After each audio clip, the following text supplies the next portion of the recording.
యాక్చువల్గా ప్రభుత్వ రిటైర్ అయిన తర్వాత కమ్యూనికేషన్ అనేది 40% తీసుకునే అవకాశం ఉంది. ప్రభుత్వం కమ్యూనికేషన్ ఇస్తుంది, 15 సంవత్సరాలు రికవరీ ఇస్తారు. కానీ గత సంవత్సరం హైకోర్టు ఇంటీరియర్ మాట రావడం వల్ల 11 సంవత్సరాలు 3 నెలలకి లిమిట్ చేస్తే ప్రభుత్వం ఉత్తర్వులు ఇచ్చింది. దాని ప్రకారం 15 నెలల దాకా రికవరీ చేయకుండా 11 సంవత్సరాలు 3 నెలలకి రికవరీ చేసి ఆపేశారు. కానీ ఈ మధ్యకాలం హైకోర్టు కేసు కొట్టేశారని మళ్ళీ 15 సంవత్సరాలకే రికవరీ చేస్తామని చెప్పి గతంలో ఇచ్చింది కూడా మళ్ళీ రికవరీ చేస్తున్నారు. కానీ సుప్రీంకోర్టు ఉత్తర్వుల ప్రకారం కూడా ఒకసారి పెన్షన్దారులకు ఇచ్చిన డబ్బుల్ని రికవరీ చేయకూడదని స్పష్టమైన ఆదేశాలని. కాబట్టి ప్రభుత్వాన్ని మేము కోరేది ఏంటంటే ఏదైతే మీరు రికవరీ ఇచ్చిన వాటికి రికవరీ పెన్షన్దారులకు రికవరీ చేయాలనుకుంటున్నారో అది వెంటనే ఆపు చేయాలని ప్రభుత్వాన్ని డిమాండ్ చేస్తున్నాం. లేకపోతే ఈ పెన్షన్దారులకు తీవ్రమైన అన్యాయం జరుగుతుంది. లేదంటారా ప్రభుత్వం డబ్బులే రికవరీ చేసుకోవాలంటే మాకు వచ్చే ఏరియాస్లైనా తగ్గించుకునే ఇవ్వండి అని ప్రభుత్వాన్ని డిమాండ్ చేస్తున్నాం. కాబట్టి ఈ పాయింట్ని ప్రభుత్వం కన్సిడర్ చేయాలని మేము విజ్ఞప్తి చేస్తున్నాం. ఇప్పుడు మా అసోసియేట్ ప్రెసిడెంట్ రియాజ్ పూర్తిగా మాట్లాడుతున్నాం.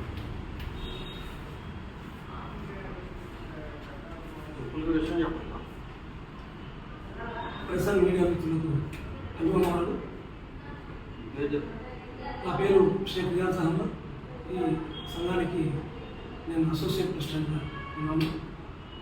ఈ సంఘం Panchayati Raj RD and amenities retired employees welfare association స్థాపించబడి రిజిస్టర్ కాబడిన విషయం మన అధ్యక్షుల వారు తెలియజేశారు. ముఖ్యంగా నేను ఈ కూటమి ప్రభుత్వానికి అభినందనలు తెలియజేస్తున్నాను. ఎందుకంటే గతంలో పెన్షనర్స్ దాదాపు 5 లక్షల మంది ఎంతో సఫర్ అయినాం. ఇప్పుడు పెన్షన్ పడుతుందో తెలియని పరిస్థితి.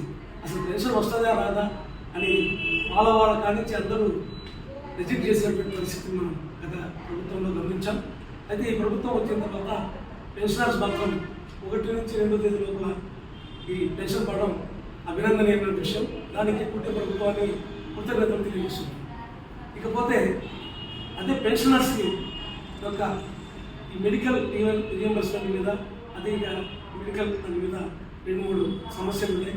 వాటిని కూడా కూటమి ప్రభుత్వం తీరుస్తుందని మేము భావిస్తూ ఆ కూటమి ప్రభుత్వాన్ని నిర్ణయించుకుంటున్నాం. మీ ద్వారా మెడికల్ రియంబర్స్మెంట్ కూడా ఈ క్లెయిమ్లు కూడా ఈహెచ్ఎస్లో జాయిన్ చేస్తే కింద పరిగణిస్తే బాగుంటుందని రిటైర్డ్ ఎంప్లాయీస్. ఎందుకంటే చాలా చిన్న స్థాయి రిటైర్మెంట్ ఉద్యోగస్తులు ఉంటారు. మెడికల్ రియంబర్స్మెంట్ కట్టుకోలేని పరిస్థితులు ఉంటుంది. కాబట్టి దీన్ని కూడా ఈహెచ్ఎస్లో దీన్ని క్లబ్ చేయాలని చెప్పి కింద ఇవ్వాలని చెప్పి మనం కోరుకుంటున్నాం. అదేవిధంగా వైద్య చికిత్స పొందుటకు పరిమితి లేని హెల్త్ ఇన్సూరెన్స్ కార్డులను కూడా ఇస్తే చాలా బాగుంటుంది. ఎందుకంటే మేము చేరిన పిదప పర్మిషన్ రావాలి, పర్మిషన్ వచ్చిన తర్వాతే చికిత్స ప్రారంభించే పరిస్థితి ఉంటుంది. అది లేకుండా హెల్త్ ఇన్సూరెన్స్ కార్డు కన్నా ఇష్యూ చేస్తే దానికి ఈ పెన్షనర్లకి బాగుంటుంది. నాట్ ఓన్లీ పెన్షనర్స్, అది ఉద్యోగస్తులు కూడా పనికొస్తుంది.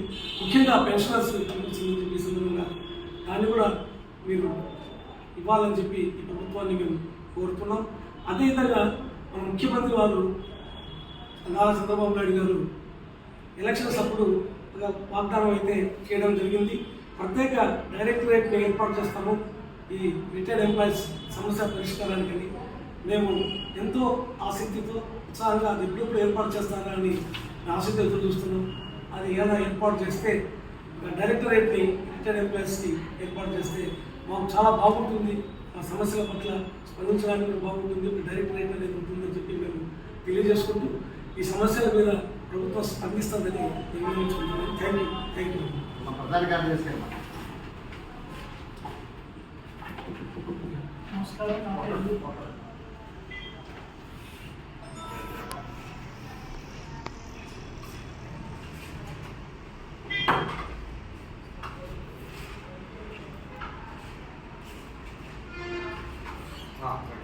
నమస్కారం.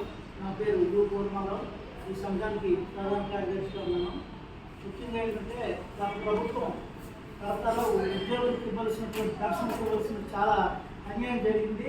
గత టీఆర్సీలో ఎప్పుడు ఎడిషనల్ క్వాంటమ్ ఆఫ్ పెన్షన్ 70 ఏళ్ళు పైబడిన వారికి అదనంగా ఇచ్చేటువంటి 10% ఇచ్చింది.